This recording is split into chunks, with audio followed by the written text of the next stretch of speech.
राम जय जय राम। श्री राम जय जय राम। श्री राम जय जय राम। श्री राम जय जय राम।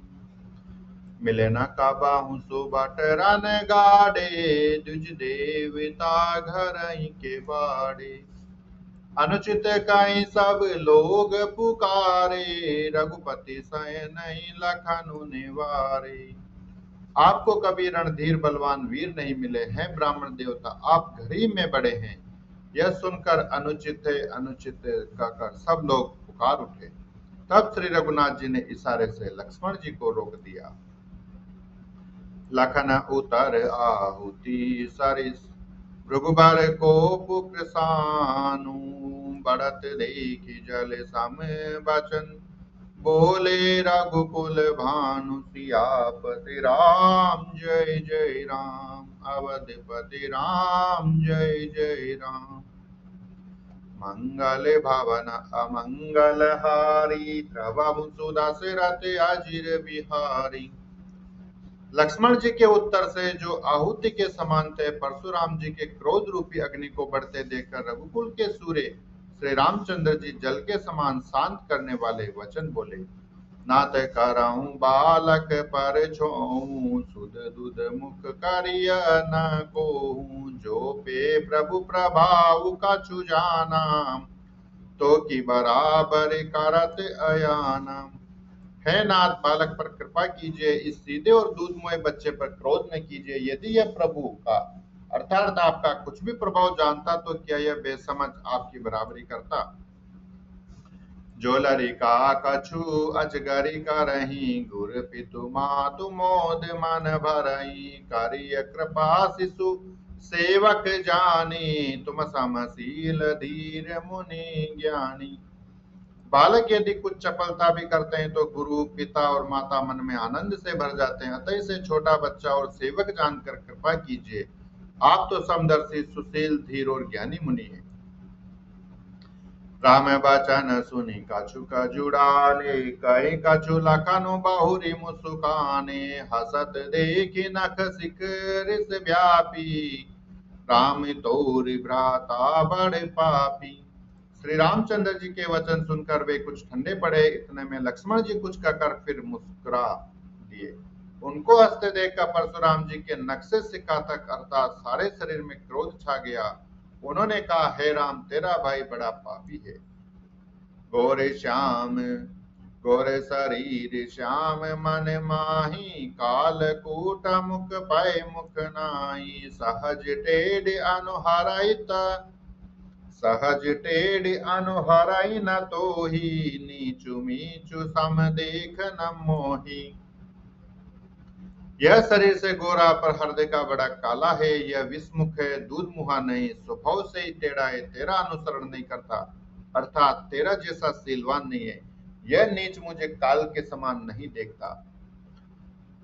लखन कहेऊं हंसी सुनऊं मुनि, क्रोध पाप कर मूल। जय बस जन अनुचित करई, चरई विश्व प्रतिकूल। सियापति राम जय जय राम। अवधपति राम जय जय राम। मंगल भवन अमंगल हारी, द्रवहु सुदशरथ अजिर बिहारी। लक्ष्मण जी ने हंसकर कहा, हे मुनि सुनिए। लक्ष्मण जी ने हंसकर कहा, हे मुनि सुनिए। क्रोध पाप का मूल है, जिसके वश में होकर मनुष्य अनुचित कर्म कर बैठते हैं और विश्व भर के प्रतिकूल चलते अर्थात सबका अहित करते हैं। मैं तुम्हारे अनुचर मुनि राया, परिहरि को पुकरिय अब दाया। टूट चाप नय जुरी रिसाने, बेटी होई पाय पिराने। है मुनिराज, मैं आपका दास हूं, अब क्रोध त्याग कर दया कीजिए। टूटा हुआ धनुष क्रोध करने से जुड़ नहीं जाएगा। खड़े खड़े पैर दुखने लगे होंगे, बैठ जाइए। जो अति प्रिय तो करिय उपाई, जोरिय को बड़ गुनी बुलाई। बोलत लखनई जनक डेराई, मष्ट करऊं अनुचित भल नाही। यदि धनुष अत्यंत प्रिय हो तो कोई उपाय किया जाए और किसी बड़े गुणी कारीगर को बुलाकर जुड़वा दिया जाए। लक्ष्मण जी के बोलने से जनक जी डर जाते हैं और कहते हैं बस चुप रहिए, अनुचित बोलना अच्छा नहीं। थरथर कांपई पुर नर नारी, छोटा कुमार खोट बड़ बारी। भृगुपति सुनि सुनि निर्भय बानी, रिसतन जरिय कोई बल हानि। जनकपुर के स्त्री पुरुष थरथर कांप रहे हैं और मनी मन कर रहे हैं कि छोटा कुमार बड़ा ही खोटा है। लक्ष्मण जी की निर्भय वाणी सुन सुनकर परशुराम जी का शरीर क्रोध से जला जा रहा है और उनके बल की हानि हो रही है, अर्थात उनका बल घट रहा है। बोले राम ही दे निहोरा, बचऊं विचारि बंधु लघु तोरा। मनु मलिन तनु सुंदर केसे, बिसरस भरा कनक घटु जैसे। तब श्री रामचंद्र जी पर एहसान जनाकर परशुराम जी बोले, तेरा छोटा भाई समझकर मैं इसे बचा रहा हूं। यह मन का मेला और शरीर का कैसा सुंदर है, जैसे विष के रस से भरा हुआ सोने का घड़ा। सुनीला चिमन बिहसे बहुरी, नयन तरे रे राम।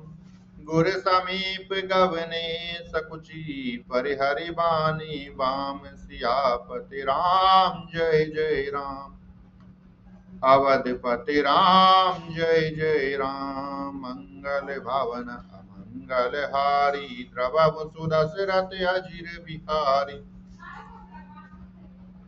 यह सुनकर लक्ष्मण जी फिर हंसे। तब श्री रामचंद्र जी ने तिरछी नजर से उनकी ओर देखा, जिससे लक्ष्मण जी सकुचाकर विपरीत बोलना छोड़कर गुरु जी के पास चले गए।